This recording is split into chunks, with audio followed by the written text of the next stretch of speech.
এইটাই হরিণ মানে লেকচার মানে ডায়লগ মানে আমি ডায়লগ মানে ডাইরেক্ট খাচ্ছি একটু বড় বড় পিস থাকে তো এই কারণে আর কি বলে যে হরিণের মাংস। ভাই মুরগি 2 আইটেম আছে, আপনার লাগবে কোন এটা কোন ভালো না মন্দ?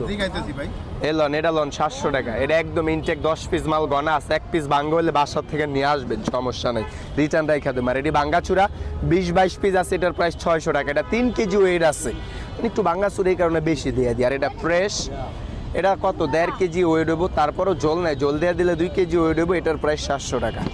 আর এই পাশে আপনার জর্দা আছে একদম ইনটেক ফ্রেশ, কোনো ভেজাল নাই, সমস্যা নেই, খায়া নেবেন।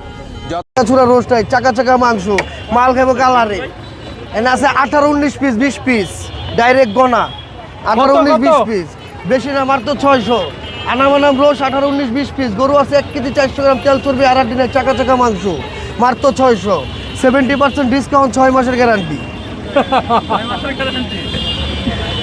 তো ভাই এগুলা কিনে কারা ভাই? এটি কিনে বড় বড় যারা 2-4টা বাড়ি আছে তারাই কিনে, গরিব নিম্নতম মানুষ কমই আসে।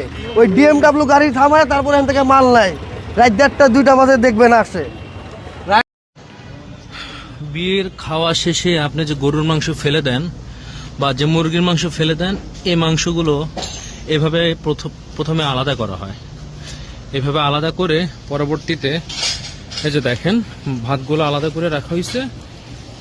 এই যে একটা ডেক দেখছেন, এ পাশে আর একটা ডেক আছে, এই ডেকটা হচ্ছে গরুর মাংসের মশলা, ঠিক আছে? এই যে একটু ভালো মতো তাকান, বিভিন্ন মশলা মিক্স করা, এবং এই মাংসগুলো ফেলে দেওয়া মাংসগুলো তারা হচ্ছে ভাতটা পরিষ্কার করে এইটার ভিতর দিয়ে প্রসেসিং করে। এবং এখানে যে ঝোলটা দেখতেছেন, এই যে ঝোল, এই ঝোলটার ভিতর হচ্ছে মুরগির মাংস রাখা হয়। হ্যাঁ, পরবর্তীতে আপনি মাংসটা দেখলে খুব সুস্বাদু মনে হবে। হ্যাঁ, একটা দল এই কাজই করে যাচ্ছে তারা লং টাইম ধরে।